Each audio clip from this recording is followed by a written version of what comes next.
Deshpandeji, wisdom quotes from Savitri, quote 164. The bliss that made the world in his body lived. Can you tell us a little more about this line, please? Yeah, as I told you earlier, these are two occult details for us to comprehend, understand. But being human, we can be foolish enough and try to understand them in our own way to some extent. With the help of Savitri, to the extent we can enter into Savitri. Look, what has happened here is something most remarkable. Most remarkable. Savitri has vanquished death, and through the void which was there, she has entered into the transcendental realms. Yama was there, he was blocking what is there behind him. When Yama is removed, what she sees behind him is only the transcendental glories, the worlds of the transcendent, of the supreme. So she is now in those worlds, which is very remarkable again, in the sense that Savitri has cut a door through the void to enter into the immortal worlds. The traditions, the spiritual pursuits for ages and ages had been to cut the door to enter into the immortal worlds was through the doors of the sun. Suryasya dvaraha, as the Upanishadic phrase says, the Rishi would enter into the immortal worlds by passing through the gates of the sun. Suryasya dvaraha.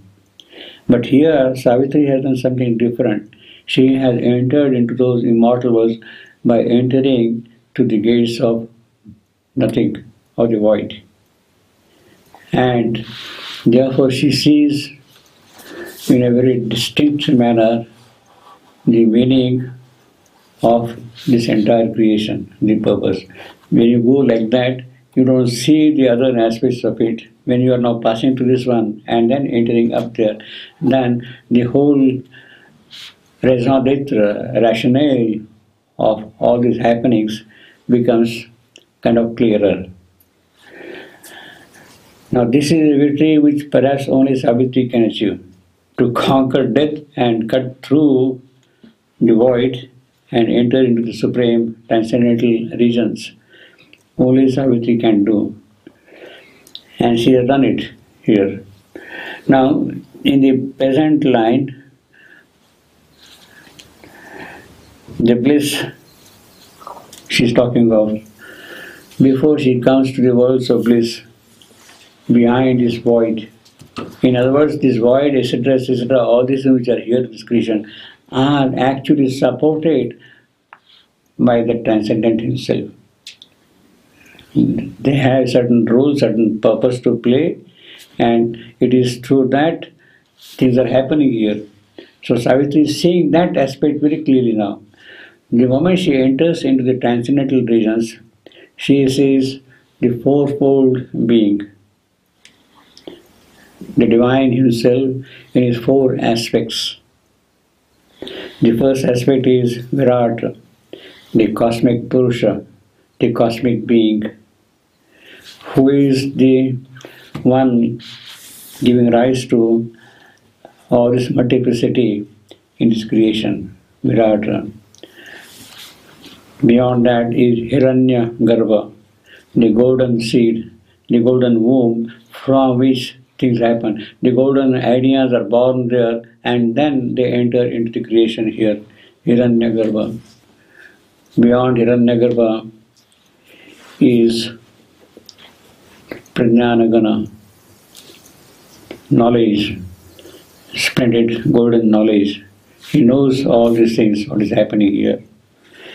And beyond Hiranyagarbha, beyond Prajnanagara, is the blissful being, the being of bliss, Anandamaya, what the rishis would call Turiya, the indescribable, which cannot be described. So she sees all these four aspects. She is now here face to face with this Anandamaya Purusha, who is really the originator of all these creations here. He takes different voices, Ananda, Prajnana, Dhyana, then golden seeds, golden womb, and then cosmic manifestation. So she sees the entire hierarchy of this creation from that angle. And behind that, then she sees the Supreme Being, who is the one who had taken that form of death for a certain purpose. So that is the kind of a realization now Savitri has. After all, until now she was seeing death as somebody who was obstructing the progress. But essentially it is behind him, the divine himself present. And for a certain way of doing things, he had taken that form.